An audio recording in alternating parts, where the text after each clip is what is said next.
La quatrième étape du Tour de France vers Foix sera une nouvelle fois une journée réservée aux échappés. On aura quand même 4 ascensions dont le col de Montségur, 7 bornes à 6,6% de moyenne, c'est quand même bien compliqué. Et il y aura 2700 mètres de dénivelé positif au total. Ça sera bien trop dur pour les sprinters mais pas assez difficile pour que les favoris se la collent. On pourrait voir une multitude de coureurs s'imposer, pourquoi pas des Français, je pense notamment à Alex Baudin ou Lenny Martinez. Je pense par exemple à Einer Rubio ou Lennart Van Etvelt. Si mon favori ce sera Ben Yelly. Et toi c'est quoi ton prono pour l'étape et le maillot jaune? Dis-le moi dans les commentaires, like la vidéo et abonne-toi. Tu veux savoir quel coureur français va animer le Tour de France cette année? Tu es au bon endroit. Aujourd'hui, je te présente les coureurs tricolores qui vont foutre le bordel sur la grande boucle, ceux qui vont dynamiter le peloton et faire briller très haut le drapeau français tout au long de ces 3 semaines. D'abord, comment ne pas commencer par Lenny Martinez? Le grimpeur de poche a littéralement enchaîné les victoires d'étape et les podiums en World Tour ces 2 dernières années. Maintenant, la suite logique, c'est de confirmer sur un grand tour et pourquoi pas dès cette année sur le Tour de France. Je pense qu'il en a réellement les capacités, que ça soit en termes de punch ou de coffre, Lenny est vraiment extrêmement fort et surtout il possède une science de la course que peu de coureurs ont même dans le peloton international. Personnellement, je préfère largement le voir jouer les étapes et le maillot à poids que de s'accrocher pour faire une placette au général. J'ai un peu le même avis pour Kevin Vauquelin. En terminant 7ème du classement l'an passé, il a prouvé qu'il pouvait être un très bon coureur de général. Mais purée, avec son punch et ses qualités de rouleur, qu'est-ce que ça serait kiffant de le voir jouer les étapes. Et pourquoi pas le voir avec le maillot jaune lors de la première semaine, puisqu'il devrait être placé après le chrono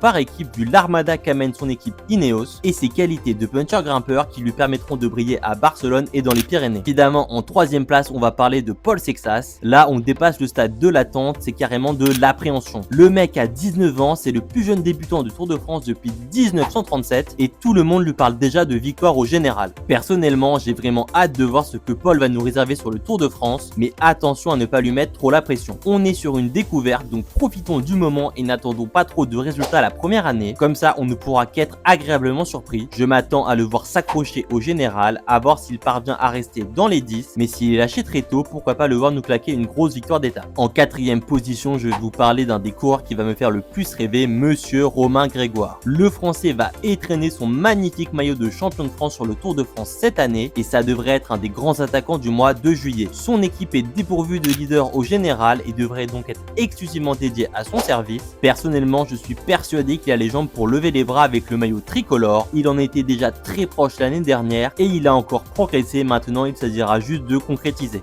En parlant de champion de France, j'attends aussi énormément de Dorian Godon. Il arrive en tant que sprinter pour son équipe Ineos. J'espère le voir placé sur les étapes de plaine pour marquer quelques points pour le maillot vert et ensuite le voir à l'attaque dans les étapes ballonnées pour aller chercher des sprints intermédiaires et pourquoi pas une victoire d'étape. Comment ne pas mentionner Julian Alaphilippe. Double champion du monde et multiple vainqueur d'étapes sur le Tour de France, Julian reste le coureur frisson par excellence. Je pense que c'est la personne dont une victoire d'étape me ferait le plus kiffer. C'est très dur pour Julian sur la première moitié de la saison, mais dans tous les cas, je regarderai avec attention à chaque fois qu'il passera à la télé. On enchaîne ensuite avec Valentin Paré-Peintre. Le vainqueur du Ventoux de l'an passé veut remettre ça. Il a clairement annoncé la couleur, il vient sur le tour pour viser les étapes et le maillot de meilleur grimpeur. Je pense que c'est une super décision, ça nous promet de belles échappées où on va vibrer. Dans la même lignée, je vais aussi suivre avec beaucoup d'attention Alex Baudin. Il nous sort un début de saison exceptionnel. Il a été vainqueur d'une étape et porteur du maillot jaune sur le Critérium du Dauphiné. Il a terminé dans le top 10 du Tour du Pays Basque. Bref, il est dans la forme de sa vie et va tout faire pour essayer de remporter une victoire d'étape. Pour animer le tour, je pense très fort à Anthony Turgis. Il a remporté une magnifique étape à 3 sur les chemins blancs il y a 2 ans. Honnêtement, c'était une de mes victoires d'étape préférées all time, donc j'espère qu'il va remettre ça. Il court toujours avec grinta et passion et sans leader au général ou sprinter à emmener, Anthony devrait avoir carte blanche pour nous foutre le bordel tous les jours. Et oui, pas de leader au général chez Total parce que son coéquipier Jordan Gégat,